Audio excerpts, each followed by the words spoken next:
1949, George Orwell publiait 1984, un roman dystopique qui décrivait un monde où la surveillance est omniprésente, où l'histoire est constamment réécrite et où la pensée elle-même est contrôlée. Ce qui, à l'époque, ressemblait à une critique du totalitarisme soviétique, semble aujourd'hui résonner étrangement avec certaines évolutions récentes en Europe. Bien sûr, nous ne vivons pas sous un régime totalitaire, mais ces dernières années, plusieurs décisions politiques et économiques de l'Union européenne ont soulevé des questions troublantes. Contrôle de l'information, surveillance numérique, censure indirecte, pressions économiques sur les dissidents, autant d'éléments qui rappellent certains aspects du monde d'Orwell. Alors, l'Europe bascule-t-elle vers un modèle de contrôle inspiré de 1984 ? Dans cette vidéo, nous allons explorer 5 grandes tendances actuelles qui font écho au roman d'Orwell et voir jusqu'où elles pourraient nous mener. Dans 1984, la novlangue est une langue simplifiée, créée pour limiter la pensée critique. Moins il y a de mots, moins il est possible de formuler des idées subversives. Ce contrôle du langage permet aux partis de modeler la perception de la réalité. Bien sûr, l'Union européenne n'impose pas une novlangue au sens orwellien du terme. Mais une tendance préoccupante émerge. La régulation croissante du discours en ligne, au nom de la lutte contre la désinformation et les discours de haine.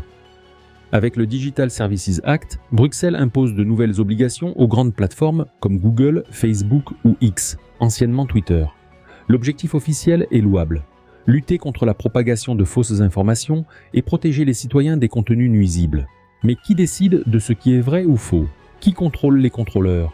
Certaines décisions récentes montrent que cette régulation peut aller bien au-delà de la lutte contre les fake news. En 2023, la Commission européenne a directement mis en garde X, l'accusant de ne pas modérer suffisamment certains contenus. L'entreprise risquait alors des sanctions financières massives.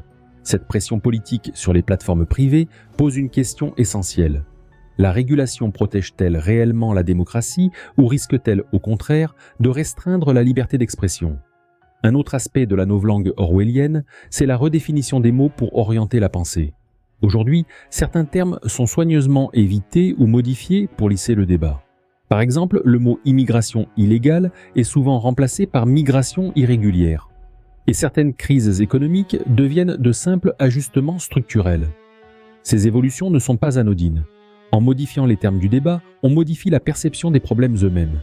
Et si contrôler le langage, c'était aussi contrôler la pensée. Mais au-delà du contrôle des mots, l'UE met aussi en place un autre mécanisme qui rappelle 1984, la surveillance numérique de plus en plus intrusive. Voyons maintenant comment Bruxelles déploie ses propres outils de surveillance.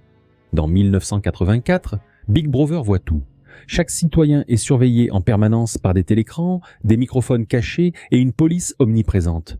La vie privée n'existe plus, et la peur d'être observé pousse chacun à l'autocensure. Nous n'en sommes pas là en Europe, mais depuis quelques années, la surveillance numérique s'intensifie à un rythme inquiétant. Officiellement, ces technologies sont mises en place pour notre sécurité. Mais jusqu'où peuvent-elles aller ? L'Union européenne travaille activement sur une identité numérique européenne. L'idée est simple. Un portefeuille numérique sécurisé qui permettrait aux citoyens d'accéder à des services publics et privés, de stocker des documents officiels comme leur permis de conduire et même de réaliser des paiements. Ce projet est présenté comme un moyen de simplifier la vie des Européens. Mais il soulève une question essentielle. Centraliser autant de données personnelles entre les mains d'un même système ne risque-t-il pas d'ouvrir la porte à un contrôle accru des citoyens ? Autre sujet sensible, la reconnaissance faciale. Dans plusieurs pays de l'UE, cette technologie est déjà utilisée dans les aéroports, les gares et certains espaces publics, notamment pour lutter contre le terrorisme et la criminalité. Mais jusqu'où ira-t-on ? En France, la reconnaissance faciale a été utilisée pendant les Jeux Olympiques 2024. Officiellement, il s'agissait d'une expérimentation limitée. Mais l'histoire montre que ces expérimentations ont souvent tendance à se généraliser. Une technologie peut être utilisée pour le bien, mais elle peut aussi devenir un outil de contrôle. La question est donc de savoir qui la contrôle et à quelle fin. En 2023, une nouvelle proposition a fait débat. Celle de scanner automatiquement les messages et les emails des citoyens européens à la recherche de contenus illégaux. L'objectif affiché, lutter contre la pédocriminalité et le terrorisme. Encore une fois, l'intention semble noble. Mais en permettant aux autorités d'accéder à nos messages privés sans distinction, l'UE pourrait bien ouvrir la porte à une surveillance de masse similaire à celle mise en place après le 11 septembre aux États-Unis avec le Patriot Act. L'histoire a montré que lorsque des États se dotent de nouveaux outils de surveillance, Ils sont rarement abandonnés par la suite. Ces technologies finissent souvent par être détournées pour d'autres usages. Bien sûr, nous ne sommes pas encore sous l'œil d'un Big Brother européen, mais petit à petit, les outils de surveillance se multiplient, souvent sous couvert de sécurité ou de praticité. La vraie question est de savoir si ces dispositifs sont véritablement sous contrôle, ou s'ils finiront par nous contrôler. Et le contrôle ne passe pas seulement par la surveillance des individus. Dans 1984, le parti modifie aussi en permanence l'histoire pour façonner la mémoire collective.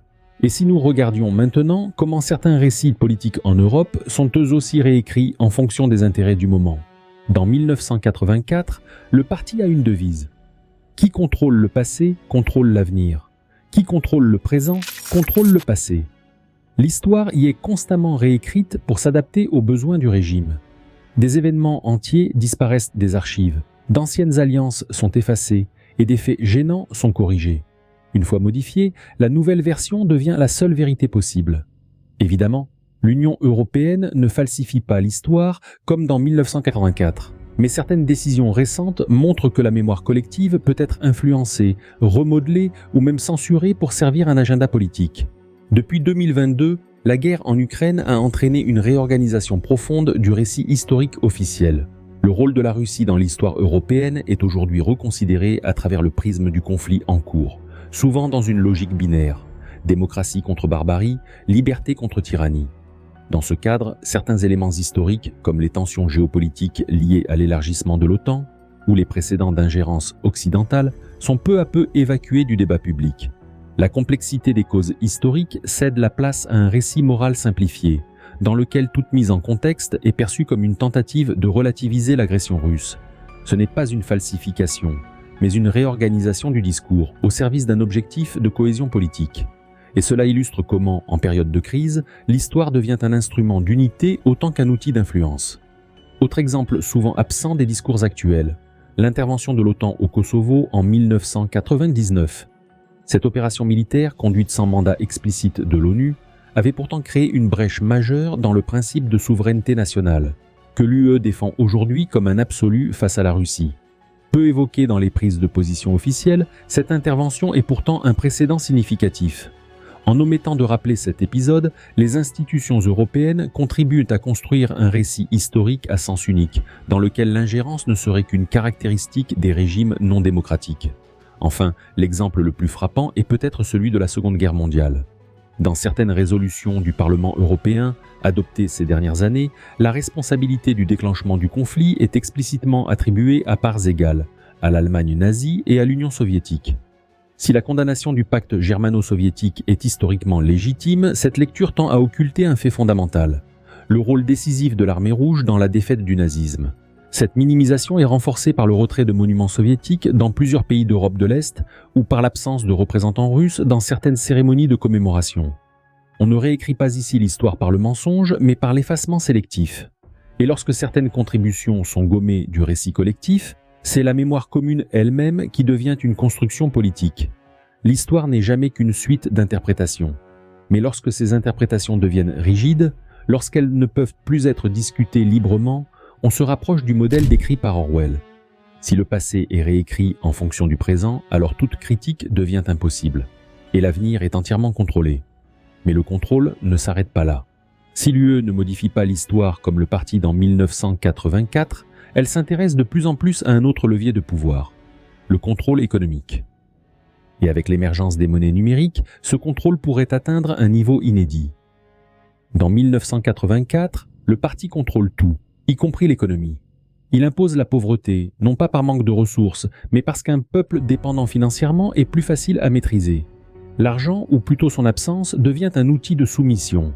Aujourd'hui, en Europe, nous ne vivons évidemment pas sous un régime de privation systématique, mais une évolution majeure pourrait donner aux États un contrôle inédit sur nos finances. La fin du cash et l'arrivée des monnaies numériques. Depuis plusieurs années, l'argent liquide recule au profit des paiements électroniques.